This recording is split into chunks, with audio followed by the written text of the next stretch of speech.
Marcos 8. Naqueles dias, quando outra vez se reuniu grande multidão, e não tendo eles o que comer, chamou Jesus os discípulos e lhes disse: Tenho compaixão desta gente, porque há 3 dias que permanecem comigo e não têm o que comer. Se eu os despedir para suas casas em jejum, desfalecerão pelo caminho, e alguns deles vieram de longe. Mas os seus discípulos lhe responderam: De onde poderá alguém fartá-los de pão nesse deserto? E Jesus lhes perguntou: Quantos pães tendes? Responderam eles: 7. Ordenou ao povo que se assentasse no chão. E tomando os 7 pães, partiu-os após ter dado graças e os deu a seus discípulos, para que estes os distribuíssem, repartindo entre o povo.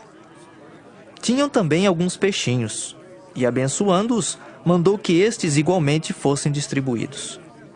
Comeram e se fartaram, e dos pedaços restantes recolheram 7 cestos. Eram cerca de 4.000 homens. Então Jesus os despediu.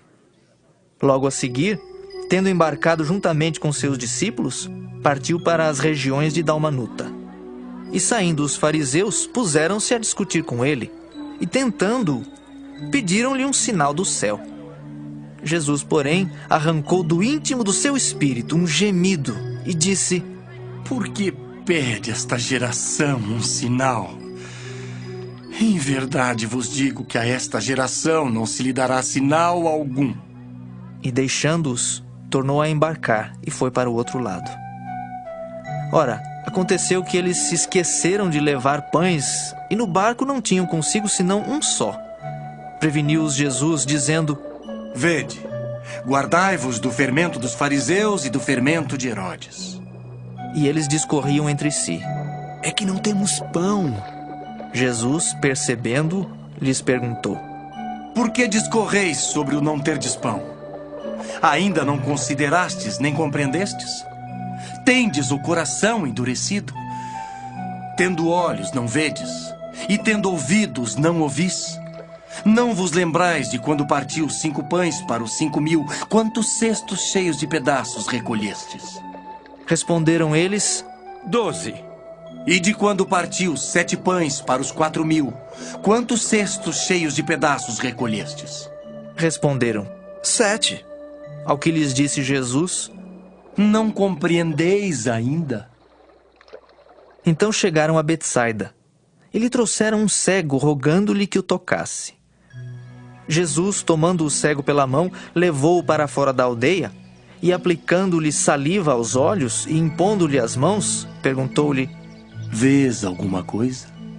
Este, recobrando a vista, respondeu: Vejo os homens, porque como árvores os vejo andando.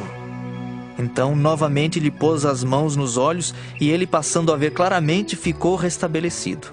E tudo distinguia de modo perfeito. E mandou Jesus embora para casa, recomendando-lhe: Não entres na aldeia. Então Jesus e os seus discípulos partiram para as aldeias de Cesareia de Filipe, e no caminho perguntou-lhes: Quem dizem os homens que sou eu? E responderam: João Batista, outros Elias, mas outros algum dos profetas. Então lhes perguntou: Mas vós, quem dizeis que eu sou? Respondendo, Pedro lhe disse: Tu és o Cristo.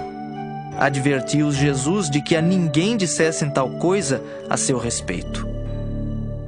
Então começou ele a ensinar-lhes que era necessário que o Filho do Homem sofresse muitas coisas, fosse rejeitado pelos anciãos, pelos principais sacerdotes e pelos escribas, fosse morto e que depois de 3 dias ressuscitasse. E isto ele expunha claramente. Mas Pedro, chamando-o à parte, começou a reprová-lo. Jesus, porém, voltou-se e, fitando os seus discípulos, repreendeu a Pedro e disse: Arreda, Satanás! Por que não cogitas das coisas de Deus e sim das dos homens? Então, convocando a multidão e juntamente os seus discípulos, disse-lhes: Se alguém quer vir após mim, a si mesmo se negue, tome a sua cruz e siga-me. Quem quiser, pois, salvar a sua vida, perdê-la-á. E quem perder a vida por causa de mim e do Evangelho, salvá-la-á. Que aproveita o homem ganhar o mundo inteiro e perder a sua alma? Que daria um homem em troca de sua alma?